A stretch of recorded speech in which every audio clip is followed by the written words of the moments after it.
Doctor BR Ambedkar Konaseema జిల్లాలో operation Vajraprahar కార్యక్రమం కొనసాగుతోంది. ఎస్పీ రాహుల్ మీనా ఆదేశాల మేరకు రావులపాలెం మండలం కొత్త కాలనీ ప్రాంతంలో పోలీసు ప్రత్యేక తనిఖీలు నిర్వహించారు.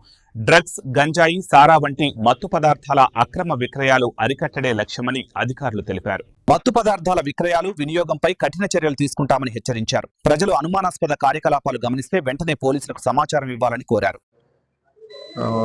ఈరోజు తెల్లవారుజాముని అంటే మన గౌరవ డీజీపీ శ్రీ హరీష్ కుమార్ గుప్తా ఐపీఎస్ గారి ఆదేశాల ప్రకారము eagle chief Ravikrishna sir IGP గారి పర్యవేక్షణలో మన డాక్టర్ బిఆర్ అంబేద్కర్ కోనసీమ జిల్లా ఎస్పీ శ్రీ రాహుల్ మీనా ఐపీఎస్ గారి ఆధ్వర్యంలో వారి సూచనల ప్రకారము ఇవాళ మన సబ్ డివిజన్లో కొత్తపేట సబ్ డివిజన్లో మొదటిసారిగా కొత్త కాలనీలో రావులపాలెం కొత్త కాలనీలో మనము మాదక ద్రవ్యాలు దాని గురించి అంటే ఆపరేషన్ వజ్రప్రహార్ అని చెప్పేసి స్టేట్ వైడ్ ప్రోగ్రామ్ జరుగుతుంది. ఇది నిరంతరం కంటిన్యూ అవుతూ ఉంటుంది.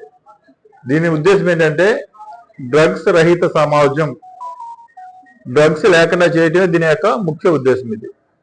దీనిలో మన రావులపాలెం టౌన్ సిఐ శేఖర్ బాబు గారు, అలాగే మళ్ళా సిబ్బంది, సబ్ డివిజన్ ఎస్ఐస్ సిబ్బంది, నేను, అలాగే ఈగిల్ టీం నుంచి సత్యనారాయణ, వీళ్ళంతా కూడా పాల్గొనడం జరిగింది. దీని ముఖ్య ఉద్దేశం ఏంటంటే ఆ ఏరియాలో ఎవరైనా డ్రగ్స్ అమ్ముతున్నారా ఉంటే వాళ్ళని పట్టుకోవటం, ఏదైనా డ్రగ్స్కి బానిసలు అయ్యారా అటువంటి వాళ్ళని గుర్తించి వాళ్ళకి కౌన్సిలింగ్ ఇవ్వటం, అలాగే కొన్ని ఏమైనా ఆ ఏరియాలో ఉన్న అసాంఘిక కార్యక్రమాలు ఏమైనా జరుగుతున్నాయా ఆ ఏరియాలో ఉన్న రౌడీ షీటర్లకి, అలాగే సస్పెక్ట్ షీటర్ హోల్డర్స్కి, అలా క్రిమినల్ బ్యాక్గ్రౌండ్ ఉన్న వ్యక్తులందరినీ కూడా గుర్తించి వాళ్ళందరినీ కూడా ఏదైనా వాళ్ళు పొరపాటు చేస్తే మళ్ళీ